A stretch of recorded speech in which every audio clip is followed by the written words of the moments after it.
जहाँ पर कि हमेशा कहते थे बेटी पढ़ाओ बेटी बचाओ, तो बेटी को पढ़ा तो दिया पर अब बेटी को बचाने की बारी है, बेटी को बचाने का समय आ गया है। इसके अलावा दूसरी चीज़ जो है कि क्यों हम किसी भी केस को इतनी जल्दी भूल जाते हैं कि अगर अभी कोई चीज़ हुई है, रेप केस हुआ है, तो अभी हम शुरू में तो बहुत सारे ट्वीट करेंगे, चीज़ें करेंगे, सब करेंगे, लेकिन जैसे ही समय होने लगता है हमारा ध्यान उससे हट जाता है, हमारा फोकस किसी नई जगह चला जाता है। क्या आप जानते हैं कि जब डॉक्टर अभ्या के साथ ये हुआ, इसके दौरान भी कई रेप केसेस की घटनाएं आई हैं। नॉक नॉक भूल गए थे ना आप? डॉक्टर अभ्या के साथ कोलकाता में जो हुआ, इस केस को भी फिर से भूलने लगे थे, हर रेप केस की तरह। इसलिए मैं इंतज़ार कर रही थी कि मैं इस बारे में तब वीडियो बनाऊंगी, तब अपनी आवाज़ को तेज़ी से बुलंद करूंगी, आपके कानों में चीख चीख कर तब कहूंगी कि हमें डॉक्टर अभ्या के लिए जस्टिस चाहिए, जिस टाइम पर कि आप इस बारे में भूलने लगेंगे। डॉक्टर अभ्या, कोलकाता की डॉक्टर अभ्या जो कुछ बनना चाहती थी, कुछ करना चाहती थी, जिसके लिए वो बहुत ही ज़्यादा पैशनेट थी। एक डॉक्टर 36 घंटे एक डॉक्टर हमारे लिए काम करता है, और उसके बाद जब एक डॉक्टर के साथ इस तरीके की शर्मनाक घटनाएं होती हैं, इस तरह के केसेस होते हैं, तो सच में ये हम सबके लिए शर्म की बात है। हम डॉक्टर अभ्या के लिए जस्टिस की मांग तब करेंगे जब हम उनके बारे में जानेंगे, उनके साथ जो हुआ उस दर्द को जानेंगे, उस दर्द को समझेंगे। शरीर में कोई कपड़ा नहीं था, पैर दोनों राइट एंगल में मिला गया, राइट एंगल में, एक पाँव बेड के इस तरफ, एक पाँव बेड के इस तरफ मिला गया। जब तक पेल्विक गर्डल नहीं टूटता है, इस तरह दो पाँव को नहीं चीरा जा सकता है।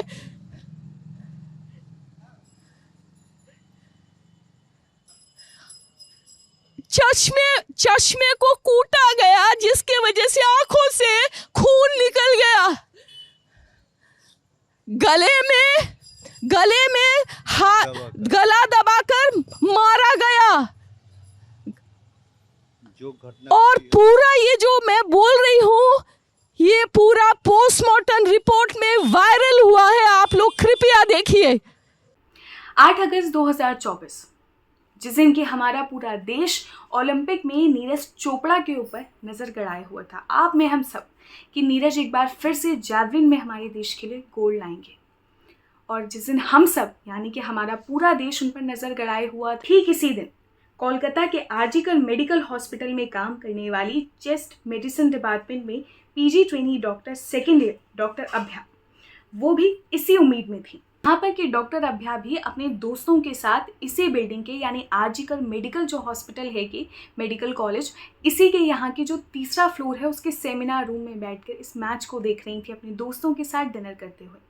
जहाँ पर कि वो अपने दोस्तों के साथ डिनर करती हैं, मैच ख़त्म होता है और जो नीरज हैं उनको गोल्ड की बजाय सिल्वर मिलता है। ये सब होने के बाद उनके जो दोस्त हैं वो काम पर चले जाते हैं, अपनी उनकी अभी ड्यूटी होती है, लेकिन डॉक्टर अभ्या को थोड़ी देर के लिए यहाँ पर थोड़ा सा अपने काम से राहत मिली होती है, तो वो वहीं पर बैठकर उस सेमिनार रूम में थोड़ा सा पलक झपक कर आराम करने लगती हैं। क्योंकि एक डॉक्टर 36 घंटे की ड्यूटी करता है, और आप समझ सकते हो कि 36 घंटे इतने सारे हेल्थ इश्यूज़ को डील करना, अलग अलग तरह के केसेस को डील करना एक डॉक्टर के लिए कितना ज़्यादा डिफ़िकल्ट होता है, कितना ज़्यादा एक डॉक्टर थका हुआ होता है। तो इसलिए डॉक्टर अभ्या वहाँ पर आराम करने लगी। लेकिन फिर 9 तारीख को जो होता है, यानी 9 तारीख की सुबह जो खबर आती है, वो बहुत ज़्यादा डरा देने वाली थी। जहाँ पर कि डॉक्टर अभ्या, जो कि रात को एक मैच देखकर आराम से खाना खाकर थोड़ी देर रेस्ट करने लगी थी, सोने लगी थी, वही डॉक्टर जो है सुबह उनकी लाश मिलती है। जहाँ पर कि इस लाश को जब लोग देखते हैं तो उनकी बॉडी पर कोई भी कपड़ा नहीं होता, एक चादर ओढ़ी हुई होती है। ये देखकर सभी लोग डर जाते हैं कि ऐसा हुआ क्या उन डॉक्टर के साथ कि रात को सब कुछ नॉर्मल था, लेकिन सुबह अचानक से इस तरीके की चीज़ें हो गई।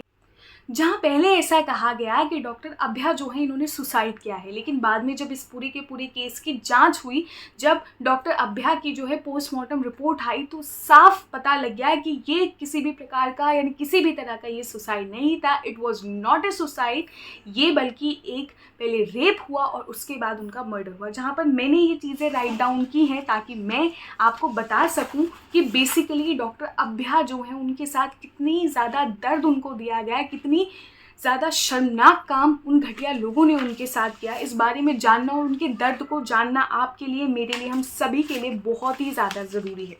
जहाँ पर ऐसी चीज़ें उनके साथ हुई कि सबसे पहले उनके मुंह से खून बह रहा था, चेहरे और जो नेल्स हैं उन पर भी चोट के निशान थे, दोनों जो आंखें थी, दोनों जो आईज थे, उनसे भी उनकी खून बह रहा था, होठों पर चोट के निशान थे, गर्दन और गले पर चोट के निशान थे, दाहिने हाथ की जो बीच वाली उंगली होती है वो चोटिल थी, उस पर चोट थी, वजाइना से खून बह रहा था, बाएं पैर में चोट लगी हुई थी, बाएं पैर की एड़ी में चोट लगी थी और पेट में चोट थी। ये सारी बातें मैंने लिख रखी है, मैं लिख के आपको इसलिए बता रही हूँ क्योंकि उस दर्द को जानना, ताकि मैं कोई भी एक भी पॉइंट मिस न करूँ उस दर्द का जो कि डॉक्टर अभ्या के साथ हुआ। इसलिए मैं आपको एक एक चीज़ बता रही हूँ और इसीलिए इस जस्टिस का लगातार चलते रहना ज़रूरी है। आगे बाद में जब फैमिली ने मीडिया से बात की तो उसके बाद जो एलिगेशन फैमिली ने लगाए वो क्या थे, मैं वो भी आपको बताती हूँ। सबसे पहले जो डॉक्टर अभ्या हैं उनकी गर्दन यानी जो कॉलर बोन होती है वो टूटी हुई थी, पसलियाँ टूटी हुई थी और उनका जो पेल्विक गर्डल होता है वो भी टूटा हुआ था। आप सोच सकते हैं कि इन घटिया लोगों ने कितनी ज़्यादा शर्मनाक ये काम किया, जहाँ पर कि इतनी बुरी तरह से उनके साथ रेप किया गया, उनको इतनी तकलीफ़ें दी गई, उनके शरीर को इतना ज़्यादा पेन दिया गया, उनकी आत्मा को इतना ज़्यादा पेन दिया गया। बाद में उनके जो रिलेटिव जो हैं उन्होंने ये सारे के सारे जो एलिगेशंस हैं ये लगाए और बताया कि कैसी कैसी चीज़ें उनके साथ हुई थी। ये जानकर मेरा या आपका या किसी भी इंसान का खून खौलना, उसके अंदर डर आना और उसके अंदर ऐसे लोगों के लिए एक घृणा आना कि कैसे कैसे लोग हैं सोसाइटी में जो कि कैसे इस तरह के कामों को अंजाम दे सकते हैं। जहां पुलिस ने जब इस केस की पूरी जांच की तो एक जो शख्स संजय रॉय नाम का शख्स, आपने बहुत सारी इस बारे में वीडियोस देखी होंगी, न्यूज़ सुनी होंगी, एक शख्स का नाम आया। ये इंसान जो है, जैसा पता लगा कि ये कोलकाता पुलिस के लिए काम करता था, इस इंसान के बारे में जब पुलिस ने पता लगाया तो इसके बारे में क्या क्या चीज़ें पता लगी। बहुत ही ज़्यादा हिंसक इंसान, वॉयलेंट इंसान, 4 शादियां कर चुका, इसके अलावा बहुत ही ज़्यादा जो वॉयलेंट अडल्ट कंटेंट होता है उसको देखने वाला इंसान, और यही रीज़न था कि इसने इस तरीके की चीज़ें की और अभी तक इसको इस चीज़ के अंदर पकड़ा गया या इसको मेन कल्प्रिट माना गया, क्योंकि पुलिस को वहाँ से जो पूरा का पूरा क्राइम सीन था, घटनास्थल था, वहाँ से एक क्या मिला, एक मिलती है उनको नेक बैंड। वो नेक बैंड को कनेक्ट करते हैं, इसके ब्लूटूथ से कनेक्ट हो जाता है, क्योंकि सीसीटीवी में दिखा कि भाई ये 9 अगस्त को जब वहाँ से निकला है तो क्लियर हो गई ये चीज़। लेकिन हैरानी की बात ये है कि एक शख्स ने अकेले ये काम कर दिया, जैसा कि कहा जा रहा है कि एक शख्स का काम है ही नहीं, और इतनी ईजिली बोल भी दिया कि इसने इतनी ईजिली पुलिस को चीख चीख कर कहा कि मैंने किया है, मुझे फांसी दे दो। लेकिन केस क्या सच में इतना सिंपल है जितना दिख रहा है? इसके अलावा यहाँ पर जो दूसरा नाम आया वो आया संदीप घोष का। संदीप घोष इस कॉलेज के प्रिंसिपल, ऐसा इनके बारे में कुछ रिपोर्ट्स में कहा गया। कुछ अगर आप न्यूज़ रिपोर्ट्स देखेंगे जो कि मैंने भी पढ़ी और वहाँ से मुझे ये जानकारी मिली, इस बारे में पता लगा कि आरजीकल मेडिकल कॉलेज के लिए जब प्रिंसिपल अपॉइंट किया जाना था तो 16 लोगों का नाम था, और 16 लोगों के नाम में सबसे लास्ट में नाम था संदीप घोष का, लेकिन उसके बाद भी इन्हें प्रिंसिपल बना दिया गया। लोगों का ऐसा कहना था कि इसके पीछे इनके कुछ स्ट्रॉन्ग पॉलिटिकल कनेक्शंस थे, इनके बहुत सारे रिश्ते थे। अब वो क्या था क्या नहीं था वो यही जान सकते। लेकिन इस घटना के बाद डॉक्टर अभ्या के साथ जो हुआ उसके 3 दिन बाद ये जो संदीप घोष हैं, इस इंसान ने भी इस्तीफा दे दिया। और ऐसा कहा गया कि वही इंसान है जो पहले जब इनको उस कॉलेज से निकाल कर दूसरे कॉलेज में अपॉइंट किया जा रहा था तो उस चीज़ को तैयार नहीं थे, तो इतनी ईजिली इन्होंने भी इस्तीफा दे दिया, इतनी ईजिली अपना जो है रेजिग्नेशन दे दिया। और जब इन्होंने रेजिग्नेशन दिया उसी टाइम पर इन्हें दूसरे एक और कॉलेज का जो है प्रिंसिपल अपॉइंट कर दिया जाता है। किस तरीके की चीज़ें हो रही हैं आप ये देखो, किस तरीके के कॉम्प्लिकेशन इस केसेस में आ रहे हैं। इसके अलावा जब ये केस जो है, जो कोर्ट है वो वेट नहीं करता पुलिस का कि भाई पुलिस क्या करेगी, कब तक करेगी। कोर्ट जब इस केस को सीबीआई को सौंपता, जहाँ पर कि जो सुप्रीम कोर्ट है वो वेट नहीं करता और सुप्रीम कोर्ट 13 अगस्त को ये पूरा का पूरा केस जो है वो सीबीआई को सौंप देता है। यहाँ पर 14 अगस्त को सीबीआई की टीम जो है वो फॉरेंसिक साइंटिस्ट के साथ मेडिकल कॉलेज पहुंचती है। और आपको बता दूं कि ये वही दिन था जिस दिन आरजीकर मेडिकल कॉलेज में हमला हुआ। 14 अगस्त और 15 अगस्त की जो रात थी उसके बीच ही यहाँ पर एक चौंका देने वाली चीज़ हुई, जहाँ पर कि क्या होता है कि कुछ लोग जो हैं यहाँ पर घुसते हैं, बहुत ज़्यादा गुंडागर्दी करते हैं, तोड़ फोड़ करते हैं। और ऐसा कहा गया कि जो वो सेमिनार रूम था, इनको मेनली वहाँ पर क्राइम सीन मिटाने थे। इस तरीके की चीज़ें जो है रिपोर्ट्स में कही गई। इस पूरे के पूरे केस में जहाँ पर ये चीज़ें आपको बताने का कि कौन कौन लोग यहाँ पर जिनके नाम आए, मेन लोगों के कि किन्होंने ये चीज़ें की हैं, और अभी इस पूरे के पूरे जो केस है इसकी जांच चल रही है, तो इस पर अभी हम पूरा कुछ भी नहीं बोल सकते। लेकिन एक चीज़ जो मैं इस वीडियो के ज़रिए आपको बोलना चाहती हूँ, उसके लिए मेरे कुछ रीज़न्स जो मैं इस वीडियो के थ्रू आपको बताना चाहती हूँ। सबसे पहला तो ये कि प्लीज़ इस मुद्दे को एक डॉक्टर का या सिर्फ मेडिकल वालों का मुद्दा बनकर मत रहने दीजिए। डॉक्टर अभया देश की बेटी हैं। क्राइम किसी भी फील्ड के इंसान के साथ हो, किसी भी जेंडर के इंसान के साथ हो, किसी भी धर्म के इंसान के साथ हो, वो क्राइम है। डॉक्टर अभया हमारे देश की बेटी थी। तो प्लीज़ आप सभी से ये रिक्वेस्ट है कि जो प्रोटेस्ट है ये डॉक्टर्स का प्रोटेस्ट नहीं है, ये हमारे पूरे देश का प्रोटेस्ट है। ये आवाज़ जो जस्टिस की है वो हमारे देश की जो बेटी हैं अभया, उनके लिए जस्टिस की आवाज़ है। तो इट्स हम्बल रिक्वेस्ट कि प्लीज़ इसे एक जगह का मुद्दा बनकर मत रहने दीजिए। ये देश का मुद्दा है, देश की बेटी का मुद्दा है।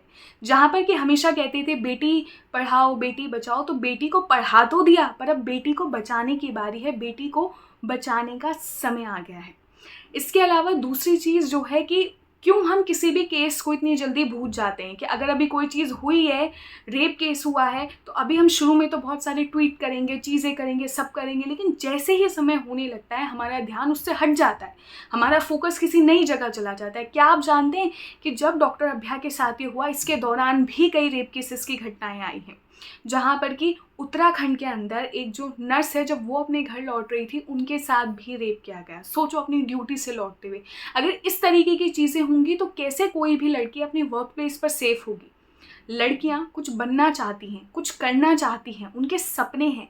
ऐसे केसेस, ऐसे लोग उनके इन सपनों को किस तरीके से किल कर रहे हैं। नवरात्रों की शुरुआत हो रही है, आप मैं सब जानते हैं। तो इन नवरात्रों की शुरुआत में मैं आप सभी से हाथ जोड़कर एक चीज़ कहना चाहती हूँ कि जिस तरह से आप माँ दुर्गा के नव रूपों की पूजा करते हैं, ठीक उसी तरह से समाज में जो लड़कियाँ हैं, सोसाइटी में जो लड़कियाँ हैं, प्लीज़ उनको भी सम्मान दीजिए। उनके भी सम्मान की जो है रक्षा कीजिए। उनका जो मान सम्मान है उसे बनाए रखना भी आपका काम है। चाहे वो आपकी बहन है, आपकी बेटी है, आपकी दोस्त है, और चाहे वो आपकी कुछ भी नहीं है, तब भी उसके सम्मान की रक्षा करना आपका फ़र्ज़ है। अंजुम रहबर एक बहुत बड़ी शायरा हैं जिन्होंने कहा कि पैरों की बेड़ियां नहीं पायल हैं लड़कियां। तो ये चीज़ आपको समझनी होगी कि लड़कियां पैरों की बेड़ियां नहीं हैं, वो पायल हैं। उन्हें खनकने दो। उनकी जो ये सुंदरता है उसको, उनकी जो पायल में एक सुंदरता होती है ना, यही सुंदरता एक नारी के अंदर होती है कि वो न सिर्फ देखने में सुंदर है बल्कि वो अपनी बुद्धि से सुंदर है। उसके अंदर ज्ञान है, उसके अंदर कौशल है, वो उसके अंदर एक डिज़ायर है कि मुझे कुछ बनना है, मुझे कुछ करना है, जिसके कि ढेर सारे एग्जाम्पल हमारे भारत में हमने देखे। और ये लेडीज़, जो भी महान लेडीज़ हमारे देश में हुई, वो तभी महान हो पाई क्योंकि उनके साथ एक ऐसा क्राउड था, एक ऐसी सोसाइटी थी जिसने कि कहीं ना कहीं उनको इस चीज़ में मदद की।